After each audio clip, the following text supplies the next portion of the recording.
hejuru apana amavatiri. Two awaiting ribs if we need to extract it. Hari amata biragomba kuba dutegerereje ku mazi. The villa, we go from an airfield on the duturutse kuri iyi villa tukaba dufite ikibuga cy'indege dushobora gucikiraho dufite na kajugujugu kubera ko Salazar rero acunga ikirere. Ndakeka byaba byiza ducikiye mu bwato biramutse bizambye ikirere Salazar ni ugikotora tukagenda batatu. West evac is our last resort. Hanyuma mu burengerazuba handi dupanga twacikira niho hantu hanyuma twashoboka. Off the island. Each route has its own challenges, but we need to ikintu mugomba kumenya nuko buri muhanda wose twacikiramo byanze bikunze harimo za biranteka arizo tugomba kubanza gusuzuma tukamenya izarizo kugira ngo bibaye ngombwa ducike byoroshye. Nizere ko mwese muri aba mwiteguye mwitegure mwitoze mu gihe ikintu cyaba icyari cyo cyose cy'ikibazo ku buryo bitatugora. This is Salazar's island. Icyo mugomba kumenya nuko iki kirwa ari cyuriye mugabo ngo ni Salazar.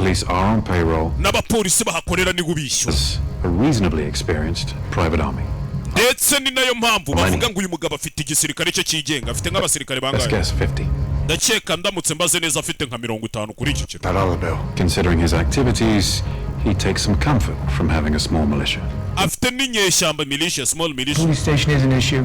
If anyone ends up inside, we need to know how to get him out. Umva nimba polisi kandi yaza kuba ikibazo hagize uramuka afashwe muri mwe agafungwa muhite mutumenyesha dushaka ukuntu tumuvana.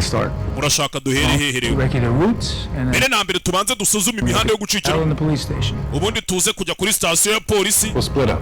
Dutatane twigabanya akazi. Gucina ten na Beka. Mwe mugiye kujya mu majyaruguru aho mutekereza ko twaza gucikira mwe ari ikibuga cy'indege. Uburyo twahagurukiriza indege tugahita tugenda. Blanco, Moreno, and yours truly. Namwe ko niko kazi kanyu. The fastest route from Salazar's penthouse. Abandi mugende mujye kuri penthouse ya Salazar. Murebe ukuntu hameze ku nzu ya Salazar. To the east evac point. Akuno barabanza baritatanya bigabagabanyamo ibice. Sensible, can you Akafana. Slow down a little bit. You're starting to make agenze gakeya. Kutangiye kuntera ubwoba kumba araparitse. Reba ikigo rya Kimara. He does stand still. Weje nago kiba gihagaze. I'm with you.